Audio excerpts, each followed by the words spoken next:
दुर्योधन को कोई अच्छा नहीं मिलता। दुर्योधन किसी को भी अगर देखता है ना तो उसमें पहले गलतियां देख लेता है। दुर्योधन अगर किसी से मिलता है तो उसमें गलती ढूंढ लेता है। युधिष्ठिर को बुरा नहीं मिला क्योंकि युधिष्ठिर जिससे भी मिलता है ना उसमें कुछ ना कुछ अच्छा ही देख लेता है।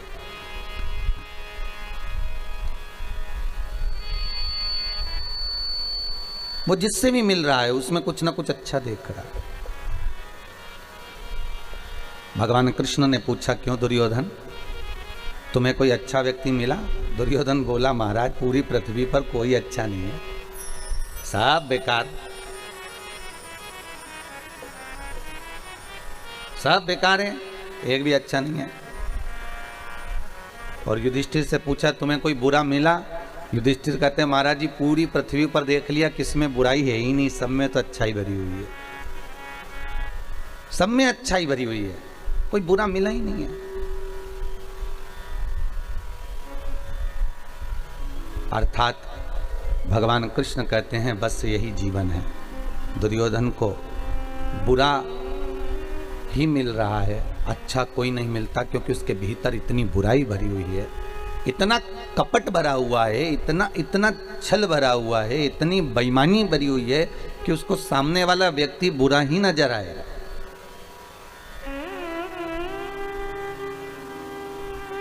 और युधिष्ठिर बुरे से बुरे व्यक्ति में भी इतनी अच्छाई देख लेता है कि उसको सामने वाला व्यक्ति अच्छा ही नजर आता है।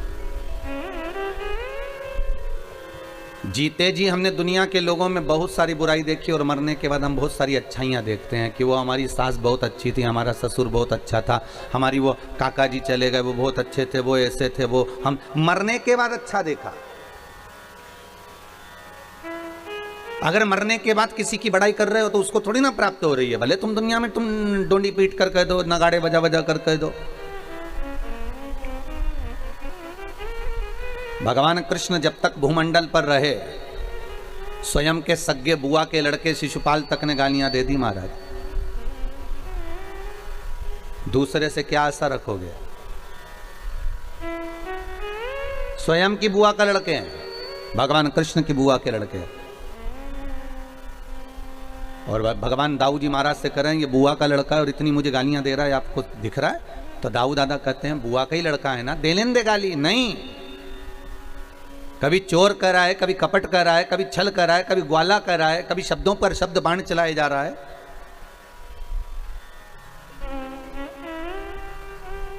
तू क्यों चिंता करता है कन्हैया, बोलने दे। कन्हैया कहते हैं नहीं, दुनिया में दूसरे अगर व्यक्ति कोई उंगली उठाए, दूसरा व्यक्ति अपशब्द कहे, दूसरा व्यक्ति ताने दे, दूसरा व्यक्ति गालियां दे, चल जाएगा, पर कोई अपना अपना ही जो अपनों से जुड़ा हुआ है वो अपना ही जब उंगली उठाता है, अपना ही व्यक्ति जब ताने देता है, अपना ही व्यक्ति जब गालियां देता है, अपना ही व्यक्ति जब अपशब्द कहता है तो बड़ा बुरा लगता है। मेरे कृष्ण कह रहे,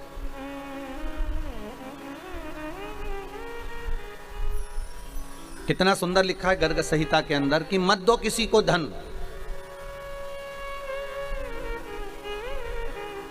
गर्ग संहिता में लिखा है मत दो किसी को दौलत, मत दो किसी को प्रॉपर्टी, मत दो किसी को वैभव।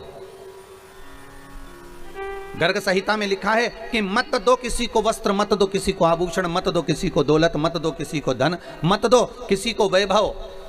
पर गर्ग संहिता कहती है कि आप कुछ मत देना। गर्ग संहिता कहती है पर मीठी वाणी जरूर देना, आप मत दीजिए।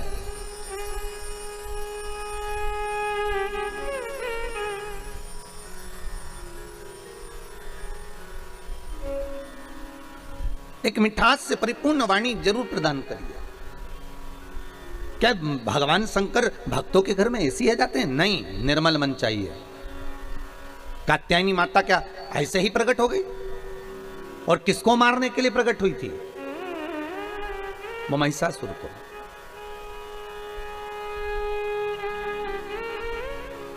धनु राजा के दो पुत्र रंभ करम्ब, करम्ब चले गया, संतान के लिए तप करते करते पर उनके यहाँ संतान नहीं हुई।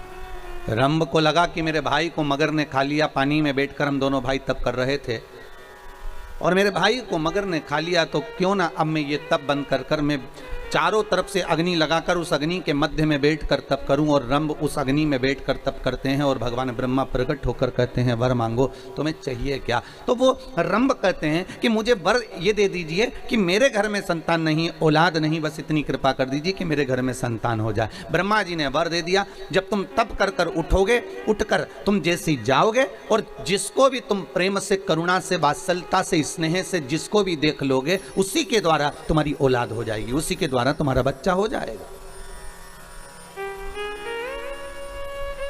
तुम जिसको स्नेह से देख लोगे, जिसको प्रेम से देख लोगे, बस उसी के द्वारा तुम्हारा बच्चा हो जाएगा।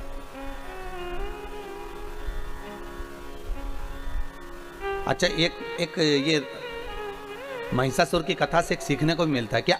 कितना सुंदर ब्रह्मा जी ने वर दिया कि तुम किसी को भी प्रेम से देख लोगे, उससे तुम्हारी संतान हो जाएगी, उससे तुम्हारी औलाद हो जाएगी, उससे तुम्हारा बच्चा हो जाएगा। पर अगर समझने वाली बात हो तो कितना सुंदर है कि आप किसी को भी, एक गौ माता है, एक स्वान है, कुत्ता है, एक बिल्ली है, एक चूहा है, एक खरगोश है, हिरण है, किसी को भी, आप जीव को भी एक प्रेम के हाथ से सहला कर देखना। गौ माता को एक बार हाथ रखकर देखना और प्रेम के हाथ से है। एक कुत्ते के बच्चे को भी आप प्रेम से सहला कर देखना, वो आपके पीछे पीछे दुम हिलाकर घूमेगा। आप गौ माता को सहला कर देखना, गाय भी आपके सामने गले को ऊंचा करेगी कि और मुझे सहलाते जाए। प्रेम अर्थात अगर यहाँ कहा जा रहा है कि आप अगर किसी को प्रेम से देखोगे तो उसी के द्वारा तुम्हारी संतान होगी, उसी के द्वारा तुम्हारी औलाद होगी, उसी के द्वारा तुम्हारा पुत्र होगा। तो शास्त्र यही कहता है कि आप जिसको प्रेम देंगे वो अपना हो जाएगा, आप जिसको स्नेह देंगे वो अपना हो जाएगा, भले विरोधीवासी क्यों ना हो। एक संत गंगा नहाकर आ रहे थे और एक व्यक्ति इनसे बहुत ईर्ष्या करता था क्योंकि इनका नाम बहुत चल रहा था। जब किसी संत, साधु, सन्यासी, तपस्वी, ब्राह्मण, कोई कथाकार, कोई वक्ता, कोई ज्योतिषाचार्य, कोई श्रेष्ठ कर्मकांडी ब्राह्मण, कोई श्रेष्ठ विद्वज्जन, जब उसका खूब नाम चलने लगता है तो कुछ लोग ऐसे होते हैं जो उन पर उंगलियां उठाना प्रारंभ कर देते हैं। बेमतलब की फालतू बातों को ढूंढेंगे और उसको जगत में ले जाकर छोड़ेंगे कि कैसे ना कैसे इसके ऊपर गलत लांछन लगाया जाए। एक संत रोज गंगा नहाकर आते थे, इनका नाम सब दूर चल रहा था कि महाराज रोज गंगा नहाते हैं, गंगा जी का स्नान करते हैं, शिव जी की आराधना करते हैं, भगवान शंकर का गुणनवाद करते हैं, भगवान शंकर का अनुमोदन करते हैं। इनका नाम बहुत चला। अब इतना नाम चला, इतना नाम चला, तो इनसे जो जलने वाला था वो भी रोज मंदिर जाता था, वो भी रोज गुणगान गाता था, वो भी रोज स्मरण करता था, पर उसको कोई नाम नहीं चला, उसका कोई नाम का स्मरण नहीं हुआ, उसको कोई ने पूछा नहीं, उसका कोई स्मरण नहीं हो पाया, उसको लोगों ने ध्यान नहीं दिया, तो उसके मन में ईर्ष्या भरा गई। अब ईर्ष्या भरा गई तो वो पेड़ पर चढ़कर बैठ गया और खूब सारा पान खा के बैठा।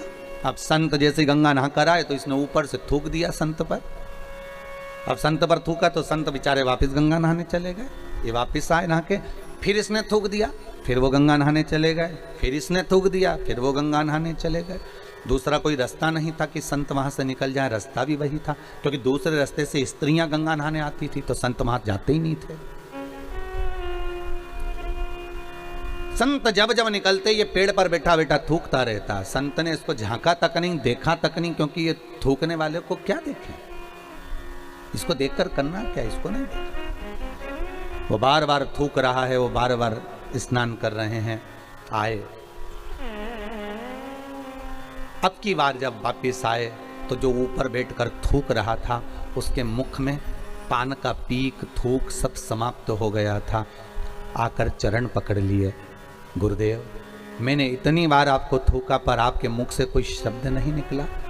गुरुजी बोले तू मेरे पाँव मत पकड़, आज मुझे एक मौका दे दे कि मैं तेरे चरण पकड़ लूं। गुरुदेव आप मेरे चरण, मैंने आप पर थूका है, मैंने आप पर अपशब्द कहे हैं, मैंने थूका है आप पर और आप मेरे पांव पड़ना चाहते हैं। गुरुजी बोले, संत बोले, भाई देख रोज गंगा की एक डुबकी लगाकर चले जाता था, पर आज तेरी ऐसी करुणा हो गई, कृपा हो गई कि 108 बार डुबकी लग गई। तेरी कृपा हुई है, ये दूसरा कोई नहीं कर सकता।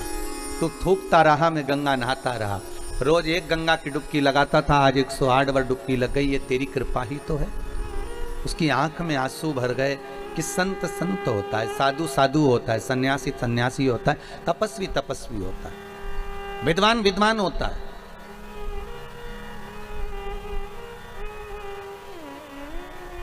दुनिया के लोग कितनी भी उंगली उठाएं, कितने भी ताने दें, कितने भी अपशब्द कहें, आप मौन रहिए, संत जैसा भाव रखिए। आपकी निर्मल चादर, निर्मल भीतर से निर्मलता का भाव होना चाहिए। भाव शुद्ध होगा, भगवान मिल जाएगा, मिलेगा वो। रंभ को वर मिल गया कि तुम जिसको प्रेम से देख लोगे उसी के द्वारा तुम्हें संतान हो जाएगी। बस प्रेम।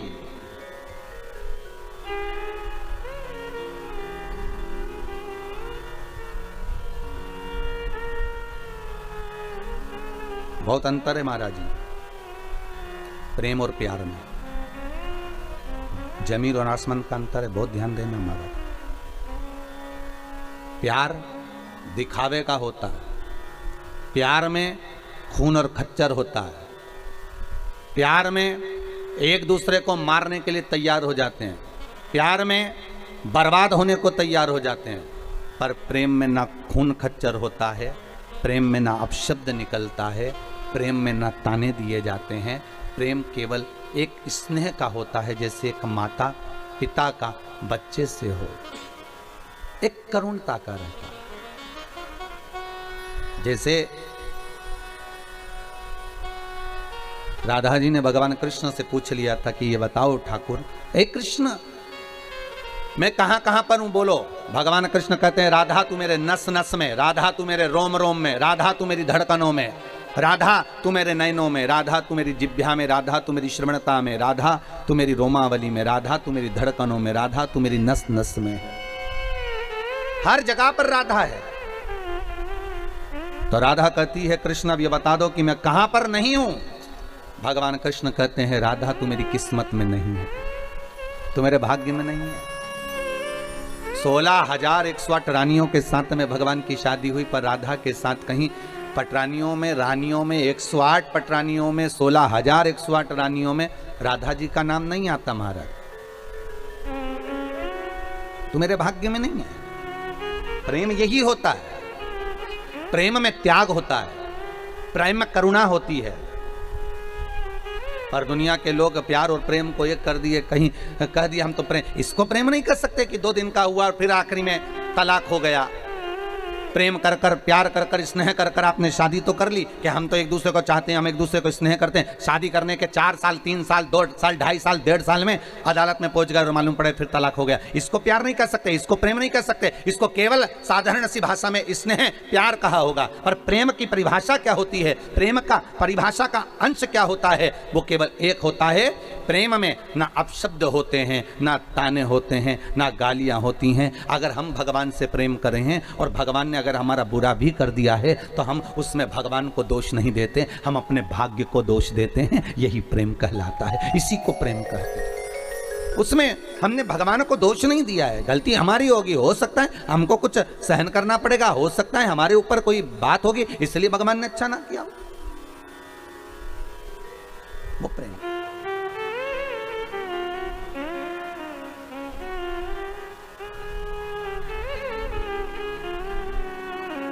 वो प्रेमता है। महाराज रंभ, तुम जिसको प्रेम से देख लोगे उसी के द्वारा संतान हो जाएगी। बस शास्त्र बहुत सुंदर बात कह रहा है। आप पड़ोसी के बच्चों से भी प्रेम कर लोगे ना तो वो जाके तुम्हारे लिए दूध की थैली ला देंगे। बोलो सही है कि गलत है? बच्चों के, पड़ोसी के बच्चों से भी कह दोगे प्रेमवश की बेटा जा वो लिया, तो वो ला देंगे। प्रेम के बल पर पड़ोसी के बच्चे भी अपने बच्चे बन जाते हैं अगर प्रेम है तो फिर रंभ के लिए ब्रह्मा जी ने कहां गलत कह दिया? रंभ के लिए ब्रह्मा कहां गलत कह रहे हैं कि तुम जिससे प्रेम से देखोगे वे तुम्हारी संतान हो जाएगी। और जैसे ही रंभ उठा सामने से एक महिष निकल कर जा रही थी, एक भैंस निकल कर जा रही थी, और रंभ ने उसी भैंस को, उसी महिष को प्रेम से देख लिया। प्रेम से देखा, भैंस का गर्भ ठेर गया, महिष का गर्भ ठेर गया। और भैंस का जब गर्भ ठेरा, जब भैंस अपने घर पर गई तो इसका जो भैंसा था, महिषा था, उसने देखा कि मेरी पत्नी गर्भ से कैसे हो गई। ध्यान लगाया उस महिषा ने, उस भैंसे ने, तो ध्यान में आया कि रंभ के दृष्टि से इसका गर्भ ठेर गया। और रंभ की दृष्टि से अगर गर्भ ठेरा तो इसको क्रोध आ गया। रंभ जा रहा था अपने घर की ओर, भैंसे ने, महिषा ने दौड़कर उस रंभ के प्राणों को हर लिया। जब रंभ के प्राण हर लिए, मर गया रंभ। रंभ का अंतिम संस्कार हो रहा था, चिता तैयार हुई, उस पर रंभ को रखकर जलाया जा रहा था, अंतिम संस्कार किया जा रहा था। उसी समय पर भैंस को लगा, महिष को लगा कि बताओ इसका पुत्र मेरे गर्भ में है, अर्थात अगर इसका पुत्र मेरे गर्भ में है तो मैं इसकी पत्नी हूं, और पत्नी का कर्म है कि पति के साथ सती हो जाए, तो क्यों ना मैं अपने पति के साथ सती हो जाऊं। और धधकती हुई अग्नि में, धधकती हुई चिता में वो भैंस, वो महिष कूद गई, और जैसे ही कूदी उसके गर्भ से एक बच्चे ने जन्म लिया जिसका नाम महिषासुर हुआ। क्या नाम पड़ा है? महिषासुर। एक बेटे ने जन्म ले लिया जिसका नाम महिषासुर हो गया। अब महिषासुर ने जन्म तो ले लिया, पर महिषासुर ने विचार करा कि देवताओं से द्वेष करूंगा तो मैं मारा जाऊंगा। महिषासुर ने सबसे पहले ब्रह्मा जी से तप करा, और ब्रह्मा जी का तप कर ब्रह्मदेव से कहा, ब्रह्मदेव मुझे वर दीजिए कि मैं मरूं ना। ब्रह्मा जी ने कहा, ये तो हो ही नहीं सकता कि तुम नहीं मरोगे, मरना तो पड़ेगा। मृत्यु लोक में आए हो तो मौत तो निश्चित है। माता के गर्भ से जब तुम्हारा जन्म हुआ, नाल कटी, उसी समय पर लिख दिया गया था कि कहां मरोगे, किस जगह पर मरोगे, कौन सी तिथि, कौन सा पल, कौन सी घड़ी, कौन सी जगह, एक एक स्थान को निश्चित कर दिया गया था कि कहां तुम्हारे प्राण छूटेंगे, किस जगह पर तुम मरोगे, तुम्हारी अंतिम संस्कार, अंतिम जगह कहां होगी, अंतिम श्वास तुम किस जगह पर लोगे, वो निश्चित करा गया। अंतिम पल, अंतिम घड़ी, अंतिम क्षण निश्चित किया गया। इसलिए शायद कबीरदास जी कहते हैं, गुरु की करनी गुरु भरेगा, चेला की करनी चेला उड़ जाएगा हंस अकेला। जिसके कर्म का भोग जिसको भोगना।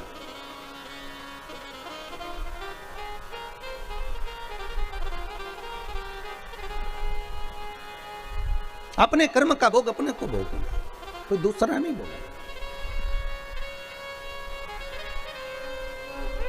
हम कई बार कहते हैं माताओं से, आप अपने पतियों से कभी कभी पूछा करो, आप जो कमा कर ला रहे हो वो किसके लिए कमा रहे हो?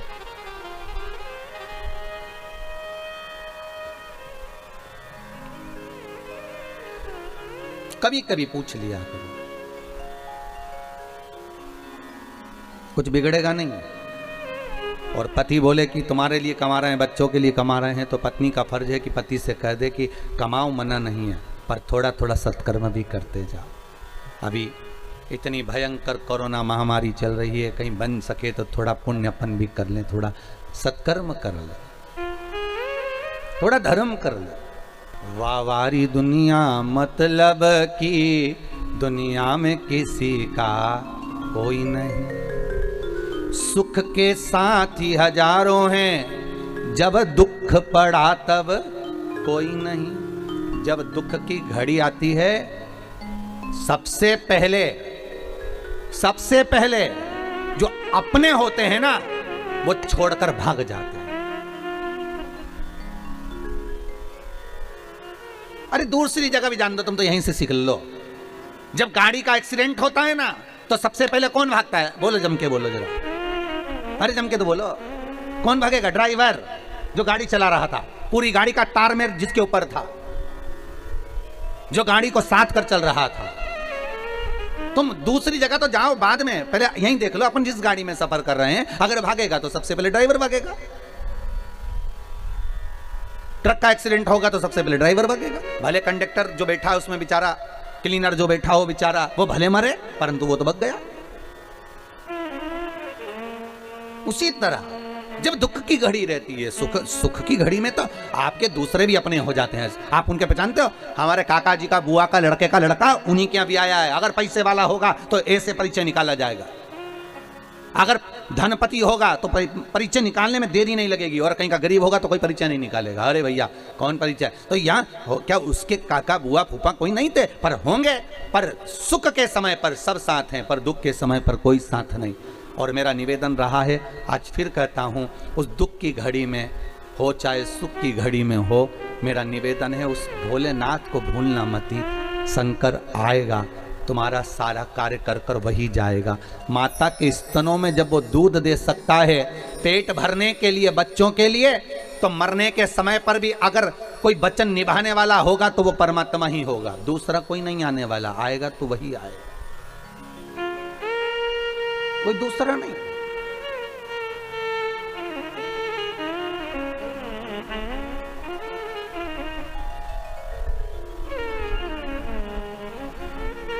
हम उसको साध लें।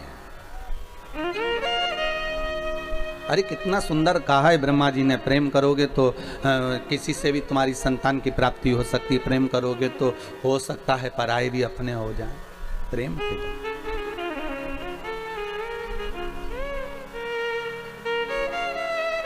हो सकता है, प्रेम के बल पर। और जब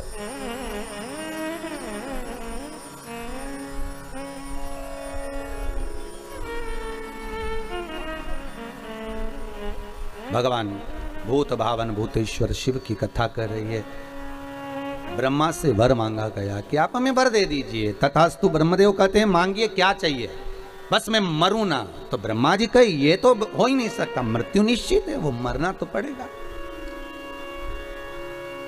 मृत्यु निश्चित है, पर भय खाकर मत मरना।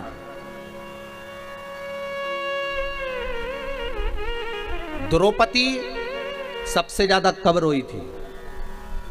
जिन्होंने भागवत सुनी हो तो उत्तर जरूर दीजिएगा। टीवी चैनल के माध्यम से जितने लोग आस्था टीवी पर कथा सुन रहे हैं उनसे भी निवेदन है, बोलो, अपने मन से बोलो, उत्तर तो हम बता ही देंगे, पर आप थोड़ी सी देर के लिए सोचो कि द्रौपदी सबसे ज्यादा कब रोई थी। उसका चीर खिंचाया जब रोई थी क्या? वन में गई थी तब रोई थी क्या?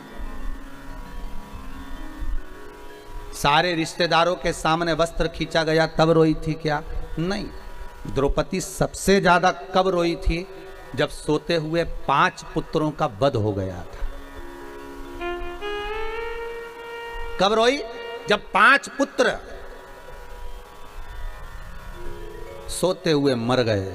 तो युधिष्ठिर ने पूछा, द्रौपदी तू इतनी विद्वान नारी, तेरी विद्वत्ता के तो लोग बखान करते हैं, भजन करते हैं, तेरा स्मरण करते हैं, और तू अपने पुत्रों के मोह में रो रही है?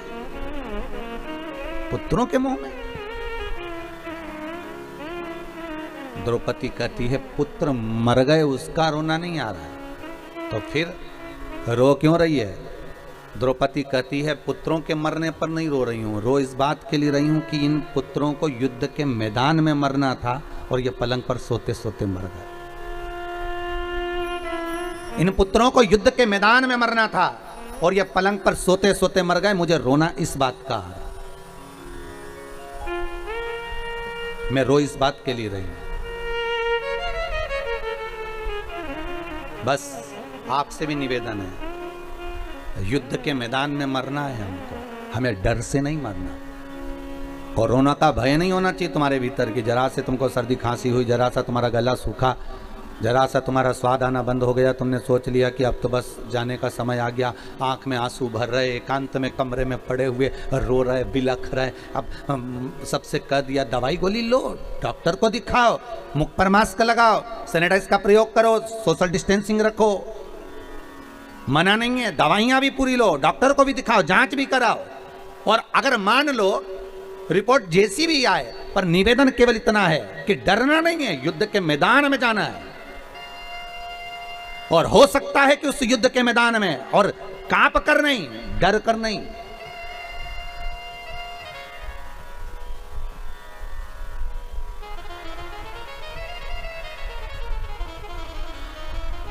भय से नहीं जाना। होगा वही जो मंजूर भोले होगा, जो मेरे शंकर के हाथ में होगा वही होगा। आप कितना भी, बस आप तो ये भाव रखो कि भगवान शिव आपके सम्मुख में आ जाए और शंकर का मैं गुणगान कर लूं, शंकर का मैं स्मरण कर लूं,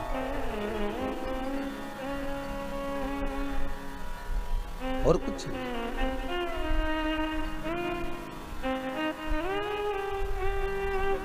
और जब शंकर का गुणगान भगवान ब्रह्मा जी कर रहे हैं, अरे महिषासुर मृत्यु निश्चित है, आएगी जरूर, तो महिषासुर ने भी कह दिया अगर मृत्यु निश्चित और आप कह रहे हो कि आएगी जरूर तो फिर मुझे वर दीजिए, मांग तुझे क्या चाहिए। मरूं तो स्त्री के हाथ से मरूं, स्त्री के हाथ से। ब्रह्मा जी हंस दिए, मुस्कुरा दिए। जब कोई ऐसा वर मांगते हैं ना तो ब्रह्मा बड़े हंसते हैं। ब्रह्मा जी को हंसी इस बात की आती है कि 3 तरह से मरे हुए व्यक्ति को तो वैसे ही स्वर्ग नहीं है, ठीक है। एक पानी में डूब के मरा हुआ, एक सर्प का डसा हुआ, और एक स्त्री के हाथ से मरा हुआ। और ये वर क्या मांग रहा है कि स्त्री के हाथ से मर जाओ। तो ब्रह्मा तो वैसे ही खुश हो गए कि इनकी बुद्धि ना जाने कब फिर गई है। अगर मांगना ही था तो ये मांग सकते थे कि अगर मरूं तो भगवान शंकर का गुणगान करते करते मरूं, मैं भगवान का स्मरण करते करते मरूं, भगवान का भजन करते करते मरूं, भगवत नाम स्मरण करते हुए मरूं।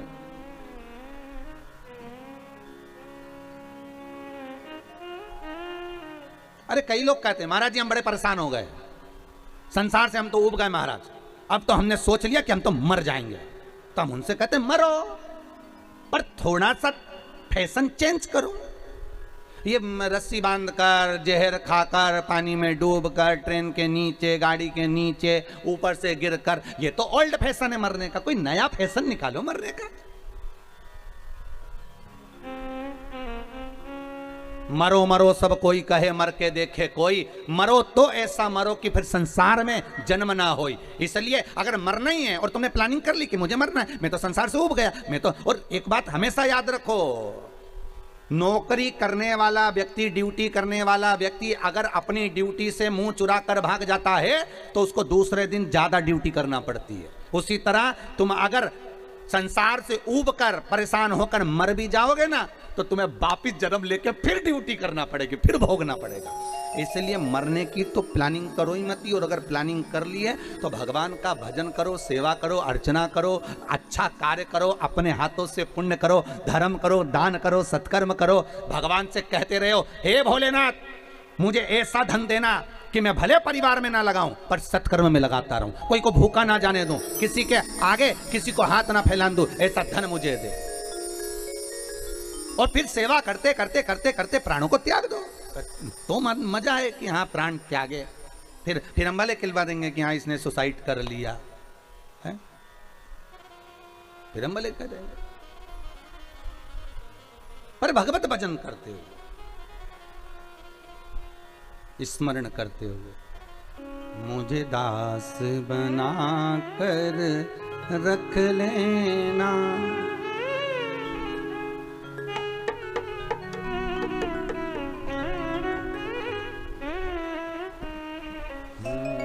मुझे दास बना कर रख लेना, भोलेनाथ तुम अपने चरणों, मुझे दास बना कर रख लेना, भोलेनाथ तुम अपने चरणों में, मुझे दास बना कर रख लेना, भोलेनाथ तुम अपने चरणों में, मुझे दास बना रख लेना, भोलेनाथ तुम अपने चरणों में, भोलेनाथ तुम अपने चरणों में, भोलेनाथ तुम अपने चरणों में, शंभुनाथ तुम अपने चरणों में, शंभुनाथ तुम अपने चरणों में, मुझे दास बना कर रख लेना, भोलेनाथ तुम अपने चरणों में, मुझे दास बना कर रख लेना,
जाकर जान के रख लेना, मुझे जाकर जान के रख लेना।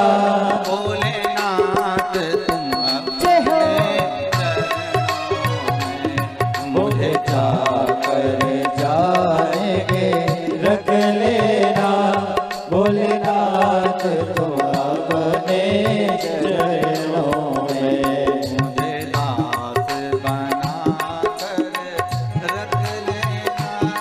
भोलेनाथ तुम अपने चरणों में, मुझे दास बना कर रख लेना।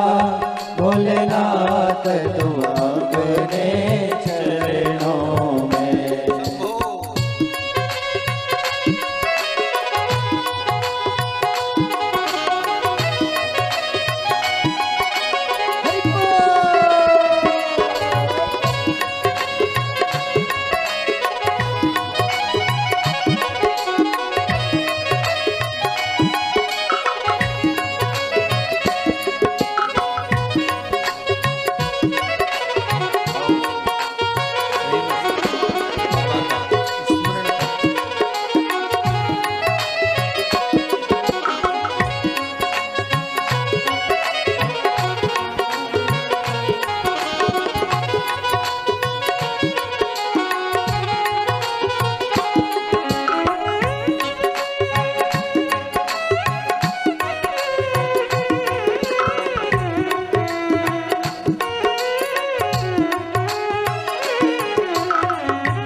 जब अधम से अधम को तारा है, जब अधम से अधम को तारा है।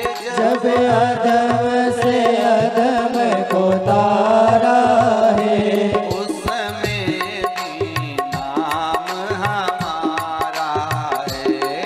उसमें भी नाम हमारा है। उसमें भी नाम हमारा है। उसमें भी नाम हमारा है। मुझे भार समझ के रख लेना।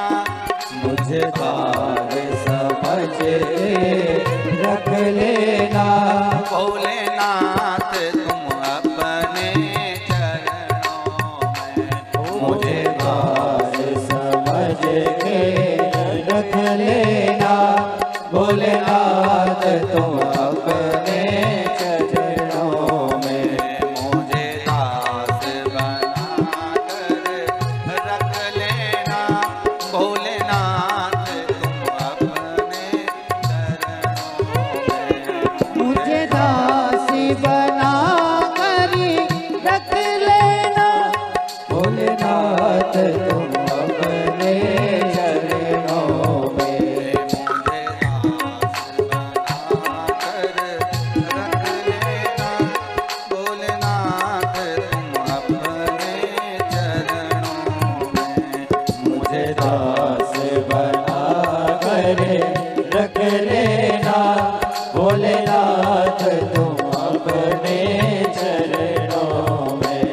शंभुनाथ तुम अपने चरणों में। शंभुनाथ तुम अपने चरणों में।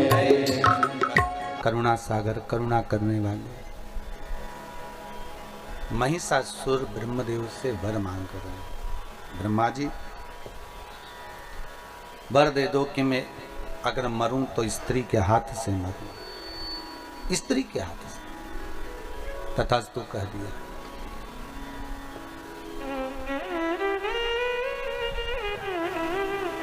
ठीक है,